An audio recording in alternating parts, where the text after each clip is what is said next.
What's up, everybody? This is Nick from Nikolai's Kitchen. Welcome back to another movie review here on the channel. Welcome. It's wonderful to have you here. I hope that you're doing amazing today, and I hope that you're being kind to yourself today. I can't believe November is over. We've only got one more month in 2021, and back to the theater I went once again to check out...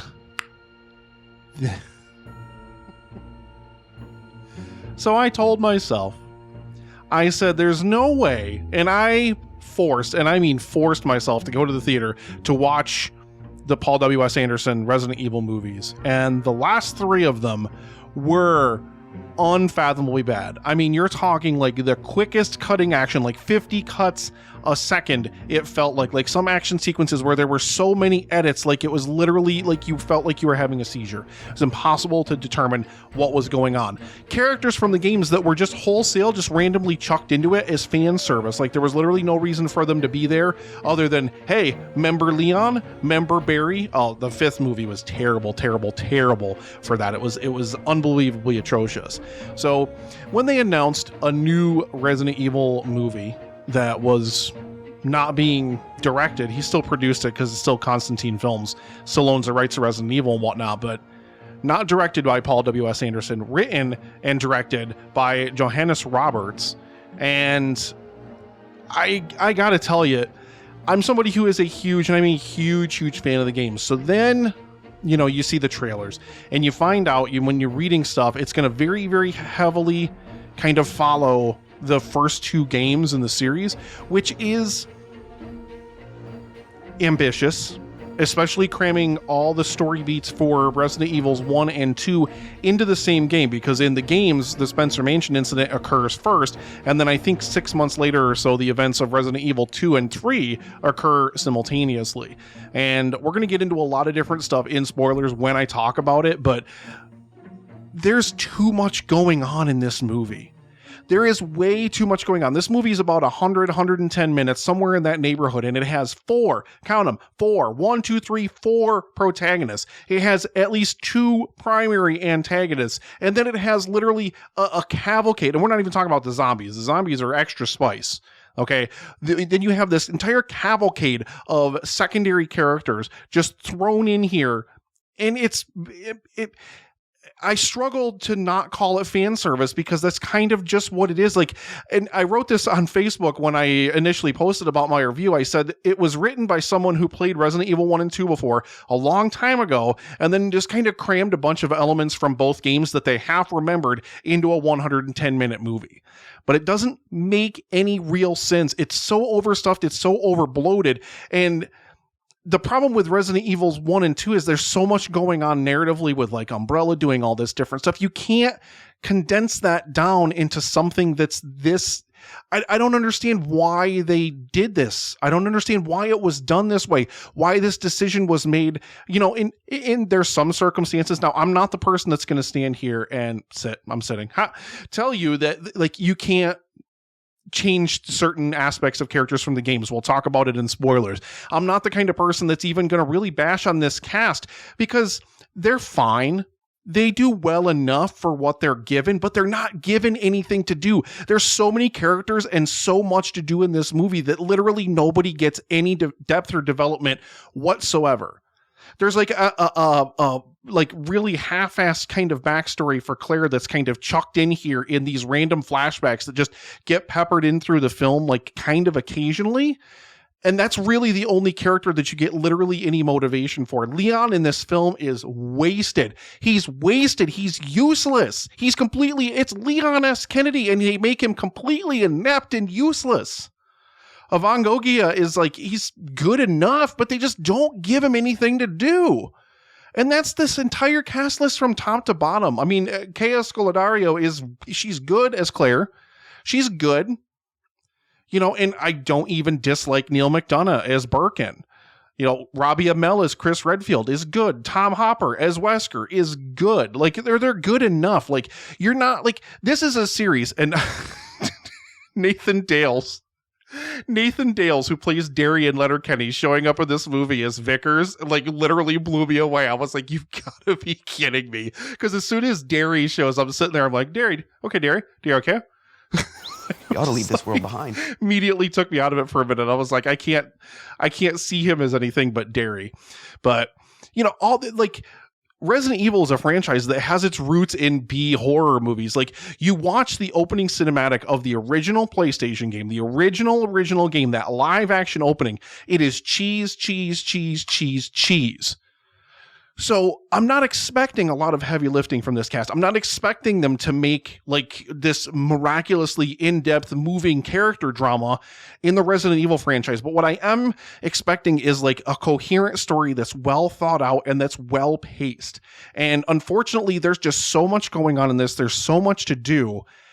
I mean, I got to hit the spoilers. I'm not recommending this. Like, you will get some good member berries if you're a Resident Evil fan. Okay, if you're somebody who's a big fan of the games, especially the first and second games, you'll get to see things like they faithfully recreate stuff like the police station, like Spencer Mansion, like that opening hallway. Like they recreate a lot of stuff. There's a lot of really great like set design and a lot of really great touches of the game here. And, the creature effects aren't great. It's like underbaked CGI. It looks kind of like bad early 2000s CGI. But again, I don't necessarily care so much about that because you can make that work with a story and with a script that's actually decent and that's actually meaningful. And that's not what you have here. Okay, so let's hit the spoilers. And then on the other side, I'm going to talk to you guys about just all the stuff that this thing did wrong. This film breaks down Resident Evils 1 and 2. It crams all of the events together so that Spencer Mansion, the events at Spencer Mansion, are occurring concurrently with the breakdown of things in Resident Evil 2. And, basically you've still got the big fat truck driver driving the truck. He doesn't get bitten by a guy at a gas station. He gets bitten by his dog, So there's these little touches, these little changes to the games, like little changes to canon, because I don't want the games in a film. I don't want the exact game. I can go play the game for that. So I want little things that are different. And, they hit a zombie who then shambles off and they don't see the zombie again, which was weird. Still don't get that. But, the dog licks up the zombie's blood and the dog gets infected, and then the dog bites the guy driving the truck, and the guy driving the truck, flips the truck, causes a big crash and stuff. So that's good. Wesker still betrays Alpha Team. He's not a former Umbrella scientist, but I'm going to be honest, I'm that guy that I don't really like Wesker in the games as a former Umbrella scientist. Like, it doesn't really make a lot of sense. It really doesn't. So I am fine with them making him just kind of a mercenary in this game. Perfectly fine. You've got Irons, who Donald Logue is Irons in this. And, if you know Irons from Resident Evil 2, like he's got like that weird, like, he's keeping the mayor's daughter or whatever. And they don't have any of that in here, but he's still kind of just this like jerk, like this really big jerk. And, I mean, I guess they could have done more with him, but he's just in this to kind of be like, hey, you remember Irons? You guys remember Irons from the games? Yeah, he's in here. And speaking of people that are just randomly in here, how about the entire Birkin family? You get Annette Birkin, you get Sherry Birkin, you get absolutely nothing from them. You barely even get anything from William Birkin, even though it's Neil McDonough playing him, who is amongst this cast probably one of the more well-known names. And like, he gets absolutely nothing to do. He literally disappears from this movie for an hour. He is in a couple of scenes here and there in like the first 20, 25 minutes. And then you don't see him again until like the end of the last act. Like, then all of a sudden he shows up, and then it replays, like it puts Wesker in place of the Umbrella Team who's trying to steal the G-Virus. I like that. I'm fine with that kind of thing because it's still the same kind of thing where, Birkin ends up getting shot, and then because he's dying, injects himself with the G-Virus and turns into a G thing. Like, but then he has this like super weird, like there's like this whole thing that they set up like really early on. Like, Claire breaks into Chris's house, and then there's a picture of Chris and Birkin there. And that apparently is supposed to sow the seeds of like this whole, suddenly Birkin has this vendetta against Chris that comes out of like the middle of nowhere in the 11th hour. Like, all of a sudden it's like they have to give him something, but like, even like you could have just, if you're going to be so faithful to the games to a fault, then just like, he could barely even say a few words, even in the first Birkin G form. Like, you don't need to have him be able to talk here. But like, I thought the effects for that were great. Like, I mean, look at all the gross eyeballs of the G-type and all that kind of stuff. Like, that was perfectly fine. They have Lisa Trevor in this thing, who like meets Claire in the orphanage. Like, the orphanage, again, faithfully recreated from the game. You know, you have the orphanage in here. Claire and Chris grew up at the orphanage or whatever. And then Lisa Trevor is randomly at the orphanage. And then I like, there's too many elements in here. Like I said, you've got Claire, you've got Jill, Chris, and Leon. You've got 4 ostensible protagonists here. Although Jill and Leon are basically just kind of side characters. Jill is just like kind of reduced to a single character trait. She just loves guns. Like, that's literally her only character trait. And Leon's character trait is that he says the F word a lot. Literally, I swear, he's probably the person in the film the most that just keeps saying what the F, like that kind of stuff. It's ridiculous. There's too much going on. And what you could have done is if you want to truncate the stories, that's fine, because it's not necessarily going to work translate from game to screen the same way. Okay, but then you focus just on the Redfields. Don't bring Leon. Don't bring Jill into it. You know, set this already, like Spencer Mansion already happened. Like, that's what I was hoping they were going to do. Like, when I saw, okay, they're going to do Spencer Mansion and RE2 together. Okay, maybe it's the STARS team flashing back to Spencer Mansion and remembering things as they're trying to get out of the city as part of the events of RE2. That I would have been more like fine with. But no, this literally has the STARS team go to the mansion to examine what happened to Bravo team. There's a whole scene where you see Bravo team's car with like these giant claw marks. Looks like tyrant claw marks. I mean, like, seriously, like big giant claw marks that ripped their car apart. You never see what ripped their car apart. No idea. You never find out what ripped their car apart. You never see the tyrant in this. You know, the Birkin G boss is basically kind of like, he's basically the big bad of the movie. They have the STARS team go to Spencer Mansion, and then that's somehow Birkin ends up there, but that's also where the train, like from Resident Evil 2, goes there, because there's a path from the orphanage. Like, the orphanage goes underground to Spencer Mansion. Now, I know, please don't fault me for, you know, like Umbrella logic, because Umbrella's logic in the games is like there's a secret laboratory under everything, and there's secret passageways that lead literally from everywhere to everything. So like, I get it from that perspective. Like, yeah, fine, everything can be linked together. Again, this is all fine.